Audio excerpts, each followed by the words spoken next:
I've done it.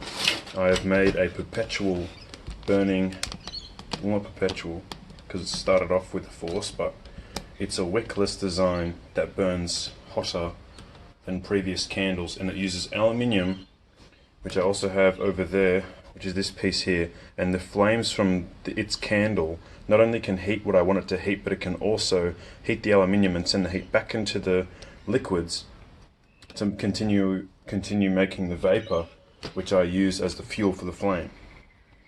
And I'm very excited about this. I've been working on it for a while now, and so it's just heating up the liquid at the moment, and then when the liquid starts to boil, I will light the vapor, and then that vapor will hopefully heat this aluminium. This is the first test of the wide mouth, because I tried fitting this chunk in, but it is a little bit too wide, and I didn't want to widen the mouth too much or I wouldn't be able to lift it out. That model could have been more efficient by having another piece of aluminium in those holes, but at the moment I'm just sticking with this. It's quite full as well, so I need to be a bit careful, and my only means of getting it off is by poking these two in and lifting it by the sides. So I've got to be very careful with this, because I don't know what could happen.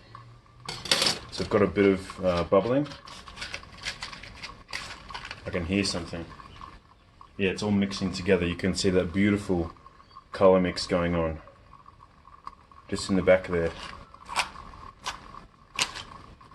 Come on, you piece of crap. There we go. So it is lit. I can confirm it is lit. We have ignition. Just want to aim the camera a little bit further up so you guys can see the flame. And now you can hopefully see the aluminium around the aluminium is boiling, and now I'm going to grab it out because it is about to get very, very fiery. Oh crap. Place it down there. So I'm going to move my camera back a bit. And poop, we've already got the same issue. The sealant on these cans, on these glass jars, is flammable. I guess we just have to let that burn the sealant.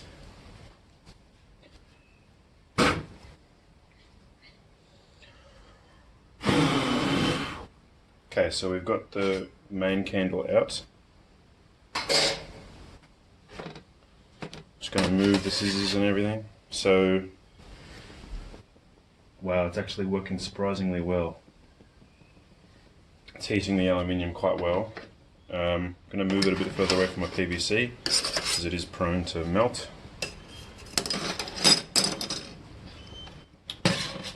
Might just shift my camera altogether.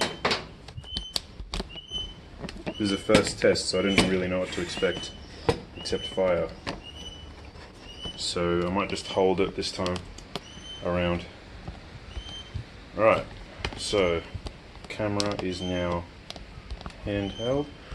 So we can see the flame is still going, but what we don't see is bubbles coming from the aluminium, which means that it's not working just yet. Oh, maybe it is.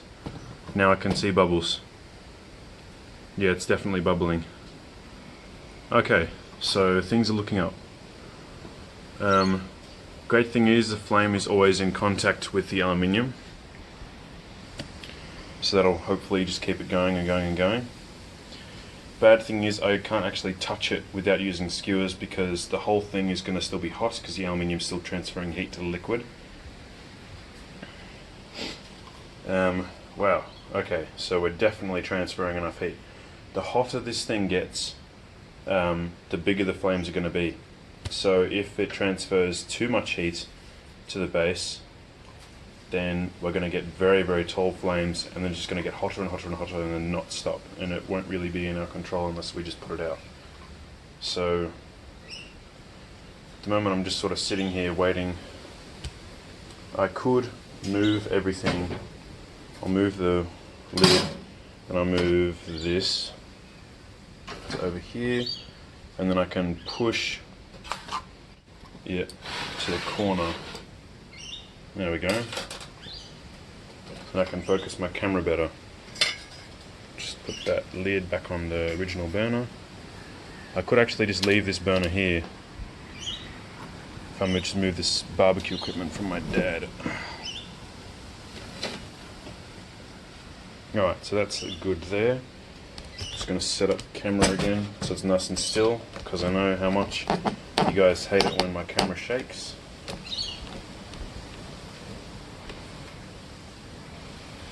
Okay, so we can see it a lot better now. Sealant is definitely all burnt. We're still getting bubbles from the aluminium, as you might be able to see. I could actually bring the camera closer down using the... There we go. Just set that up a little bit better.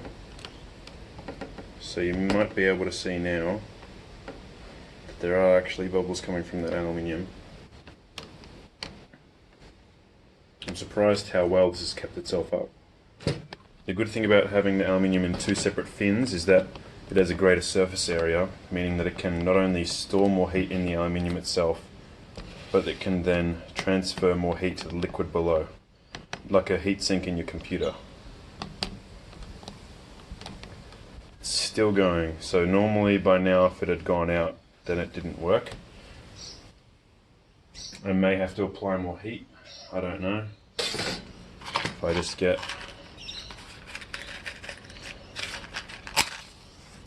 If I just light my main burner, like I just did, I'll aim the camera over to it.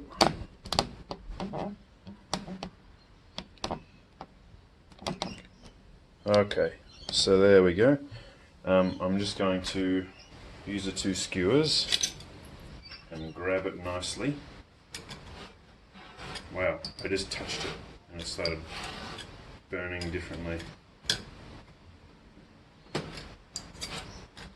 Come on. There we go. Okay, so I'm hoisting it. I want to tilt it away from my body so then all the excess heat, like all the flames, because the wind's blowing outwards, I don't want the wind to go toward me and then I burn myself, so I'm just going to always make sure that it's facing away. Okay, so it's definitely taking effect. I can feel the bubbles through the skewers. I'm just going to bring this back. Oh. Nice. So it is still going, which is fantastic. Just going to turn it around again so you guys can hopefully see the aluminium. Okay, so we definitely have bubbles coming from the aluminium now.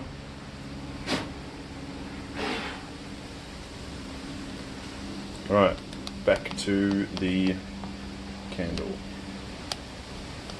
So we've definitely got bubbles. You guys can see that at the very bottom being produced by the aluminium. Now the heat is always mixing the methylated spirits with the what do you call it? With the kerosene, meaning that hopefully both fuels are consumed at a similar rate, but I do know that methylated spirits does like to be consumed faster. While I'm here I may as well do a bit of a cool trick.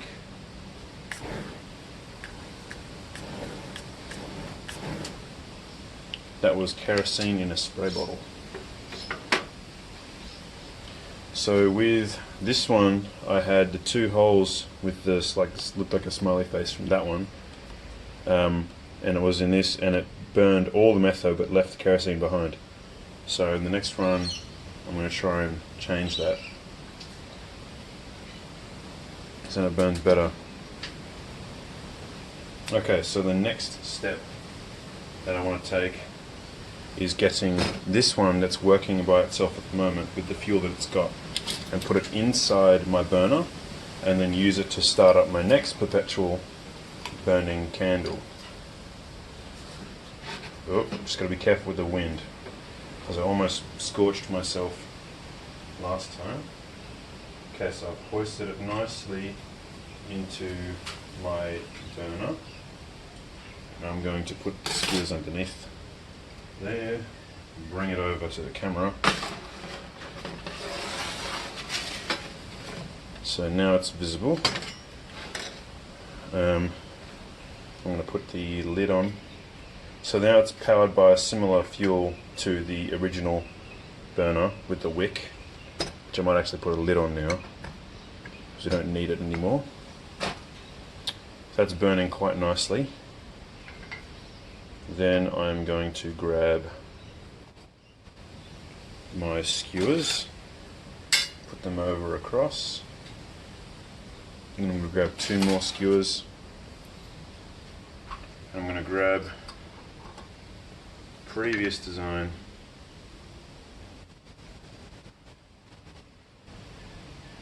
and put that nicely on top.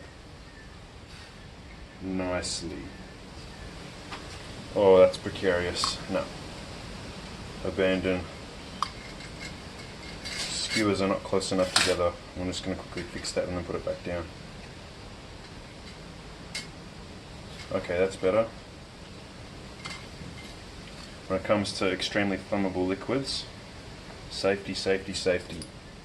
Don't do anything risky, because if you do something risky, it doesn't end well. So I've got that set up, and I reckon the flames from the candle below are going to set up the flames of the one above with the smiley face. So that's what it looks like it's doing at the moment. I'm just going to make sure that aluminium is nicely sitting in there. Wow, yeah. It's just having bursts now. Bursts of flame. Oh, it's leaving soot on the jar. Poop. Now you guys can't see anything if it happens. I don't know what's going on. Oh. I don't know if you guys can hear that, but it's actually boiling. The first candle that's underneath is actually the liquid's boiling into the kerosene, because it has the lowest boiling point, is actually having little bursts, is exploding, and I might have to abort mission if things go from bad to worse. Okay, so now that's definitely started. I'm just going to grab this out, staying nice and calm while my rabbit is poking at my feet. Okay, so that's good. That's nice. I'm just going to put my camera over here so you guys can keep watching. Okay, so this one's definitely working perpetually now. I'm not quite sure what's going on with the first one that's underneath, but it's definitely doing something. When you heat up the skewers and then put them in the jar, they boil the liquid a lot faster. Oof, yeah, that's getting quite hot. I can feel that in the handles of the skewers. And just put it in here and it goes. Right, take this one out. And this one's out too. It's getting quite hot. While I'm here, I don't know if I should, but there's kerosene in here. Maybe I should, maybe I can. So there's kerosene in this can, and when it burns, it creates a vapor, and I can turn that into a jet. So it's already... Oh, I snapped my match.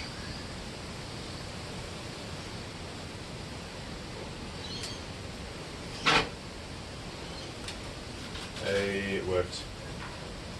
And then I'm going to take this off the heat. We don't want that on the heat.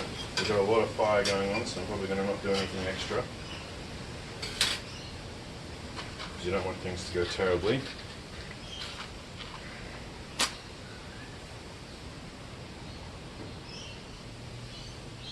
Okay, so that's... It's great. I love the idea that I have made candles that can burn from themselves, heating themselves, if that makes sense. So their heat from their own flame is heating up their fuel to create the vapor that heats up their... oh, whatever. So they are working themselves. Okay. So things are looking good. So the one on the left is still going pretty strong. I'm just a bit worried about it because it's running out of fuel a little bit. The one on the right is still working phenomenally, and I might take the hot plate off. Not the hot plate, the little stove thing. The thing that looks like a stove, a gas stove. Essentially it is a gas stove and it holds my pots and pans.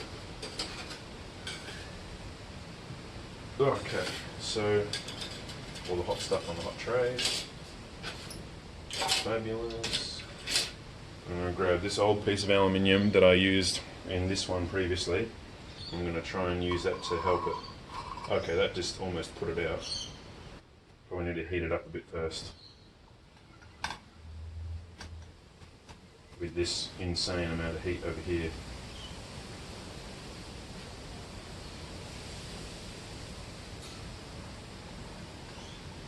Okay, that's probably good.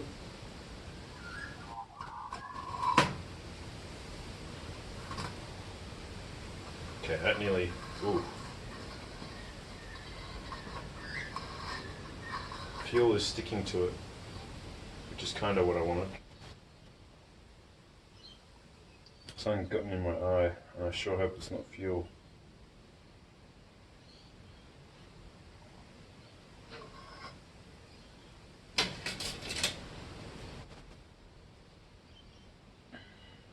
Okay, so I'm actually going to heat up the one on the left again using the one on the right, because it is dying when it really shouldn't be. Come on, baby. Baby, baby, motherfucking baby. Alright. It's working quite well. Getting a lot of boil. Hey, let's go. Let's go. That is very big. It just shows how much heat the one on the right is actually producing.